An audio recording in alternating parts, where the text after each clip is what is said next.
Bekas Ahli Majlis Tertinggi UMNO, Datuk Puat Zarkashi hari ini mengumumkan tindakan keluar daripada parti serta-merta atas alasan UMNO Johor tidak bebas membuat keputusan, khususnya dalam menghadapi pilihan raya negeri Johor.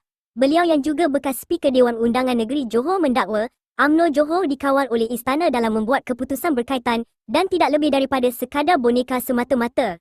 Sehubungan itu, Puat menyatakan beliau rela dikecam dan dihina serta tidak menolak kemungkinan keselamatannya terancam susulan kritikan ini.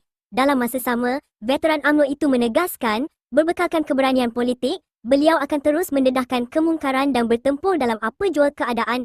Alasan utama saya keluar UMNO ialah, UMNO Johor tidak lagi bebas membuat keputusan. UMNO Johor dikawal oleh istana dalam membuat keputusan. Satu bukti jelas ialah YAB Dato' Wan Hafiz sendiri buat pengakuan kepada saya semasa pertemuan di Saujana pada 21 Jun 2026.